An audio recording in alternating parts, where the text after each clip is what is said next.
الحمد للہ رب العالمین والصلاة والسلام علی سید المرسلین اما بعد فاعوذ باللہ من الشیطان الرجیم بسم اللہ الرحمن الرحیم السلام علیکم ورحمۃ اللہ وبرکاتہ۔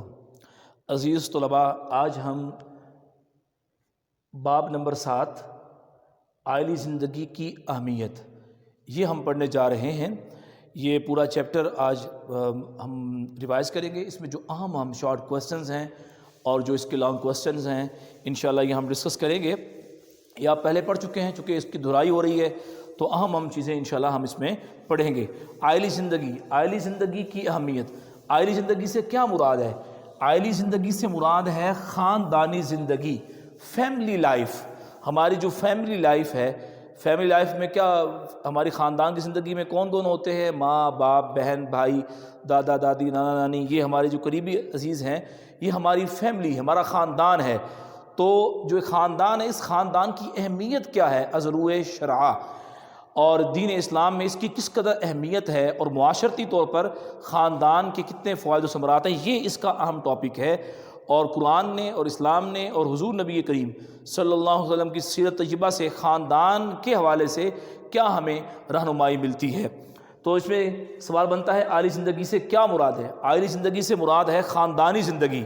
انسان پیدائش سے موت تک ساری زندگی اپنے خاندان میں گزارتا ہے۔ خاندان کے افراد مختلف رشتوں کی بنا پر ایک دوسرے سے منسلک ہوتے ہیں۔ کوئی باپ ہے، کوئی بیٹا ہے، کوئی بھائی ہے، کوئی بیوی ہے، کوئی بہن ہے، کوئی بیٹی ہے۔ اس طرح مختلف رشتے ہوتے ہیں، آپس میں یہ جڑے ہوئے ہوتے ہیں، یہ خاندان کہلاتا ہے۔ اس کی اہمیت کا اندازہ اس بات سے لگایا جا سکتا ہے کہ انسانی تمدن کی ابتدا کس سے ہوئی؟ خاندانی نظام سے ہوئی، اور انسانی تمدن کی بقا کے لیے بھی اس کا قیام ضروری ہے۔ تو گویا خاندان جو ہے یہ معاشرے کا بنیادی جزو ہے۔ تو معاشرے کی بنیاد جو ہے نا، یہ خاندانی نظام، معاشرے کی بنیاد خاندانی نظام اور مرد و عورت کی پاکیزہ عائلی زندگی پر ہے۔ اگر یہ متاثر ہو جائے تو پھر HIV، ایڈز اور اس طرح دیگر مہلک امراض کا اندیشہ ہو سکتا ہے، اور معاشرہ جو ہے وہ انتشار کا شکار ہو سکتا ہے۔ قرآن مجید فرقان حمید نے زوجین کے باہمی تعلق کو کیسے بیان کیا؟ سوال آتا ہے زوجین کے باہمی تعلق پر آیت لکھیں، آیت کا ترجمہ لکھیں۔ دیکھیں آیت آپ کے سامنے ہے، پیج نمبر 72 کھولیں، سورۃ الاعراف 189۔ اللہ فرماتا ہے هو الذی خلقکم من نفس واحدہ، وہی اللہ ہے جس نے تمہیں ایک جان سے پیدا کیا، وجعل منہا زوجہا، اور اسی سے اس کا جوڑا بنایا، لیسکن الیہا، تاکہ وہ اس سے سکون حاصل کرے۔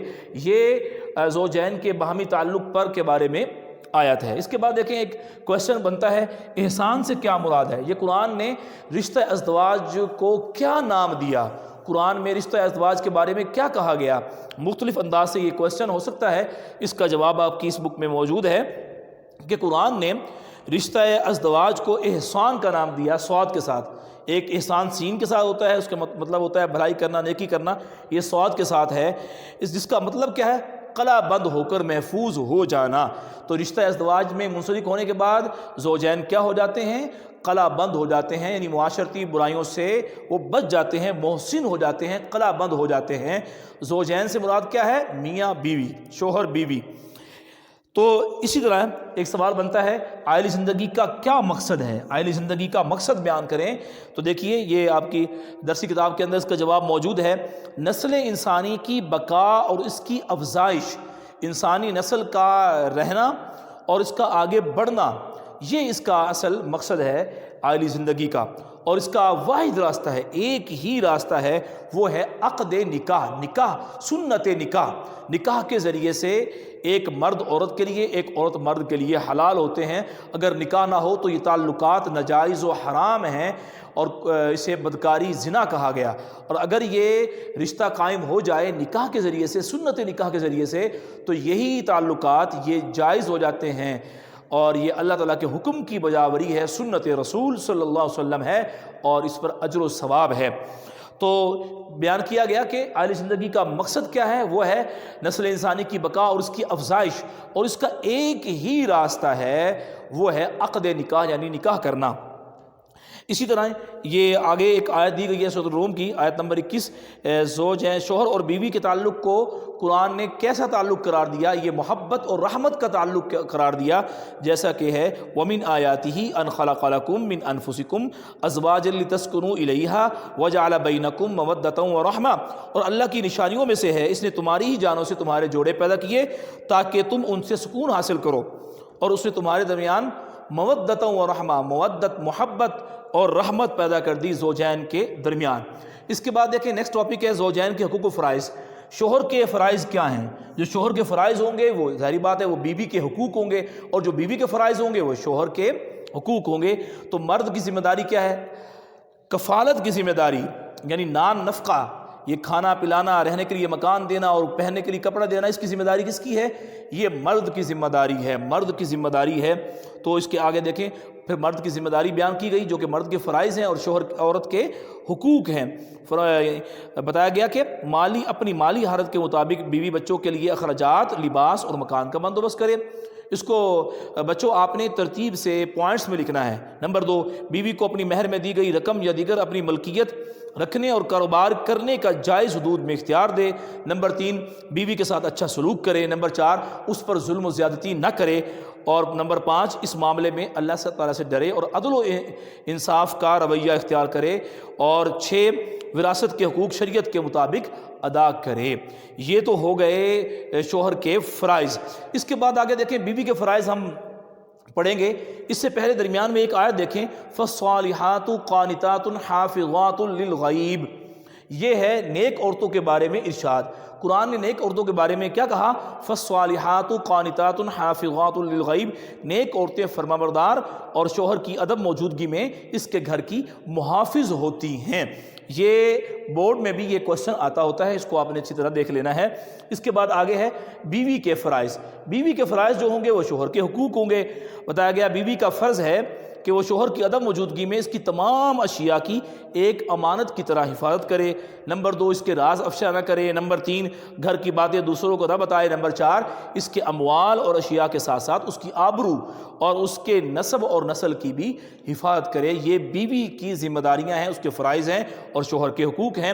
آگے دیکھیں ایک حدیث پاک موجود ہے، یہ حضور نبی کریم صلی اللہ علیہ وسلم نے اعلی زندگی کے بارے میں ارشاد فرمایا کہ خیرکم خیرکم لأہلہ وانا خیرکم لأہلی، تم میں سے بہتر وہ ہے جو اپنے گھر والوں کے لیے بہتر ہے اور میں اپنے گھر والوں کے لیے تم سب سے بہتر ہوں۔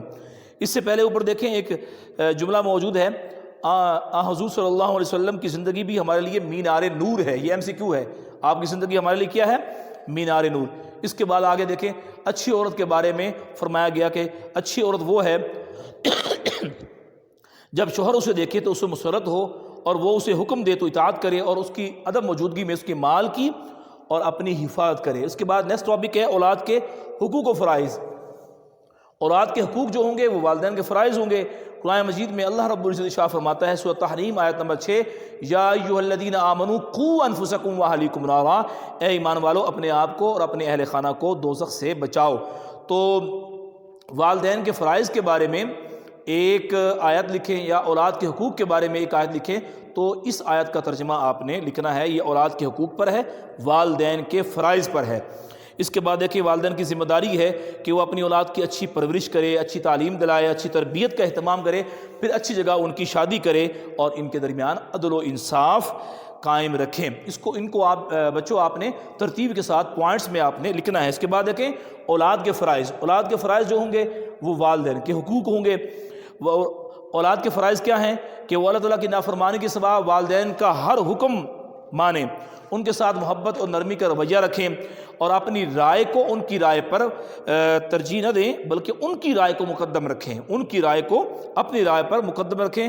جب والدین بڑھاپے کو پہنچ جائیں تو ان کے جذبات کا خیال رکھتے ہوئے ان سے نرمی اور محبت سے پیش آئیں، اپنی مصروفیات میں سے کچھ وقت ان کے لیے مختص کریں، ان کی بھرپور خدمت کریں اور ان کی وفات کے بعد بھی ان کے لیے بخشش کی دعا کریں۔ اور آگے سورہ بنی اسرائیل میں یہی بات بتائی گئی کہ والدین کا مقام کیا ہے۔ فرمایا فلا تقل لهما اف ولا تنهرهما وقل لهما قولا کریما، ان دونوں کو اف بھی نہ کہو اور نہ ہی انہیں جھڑکو، ان سے نرمی سے بات کرو اور رحمت کے ساتھ عاجزی کے بازو ان کے لیے پھیلائے رکھو۔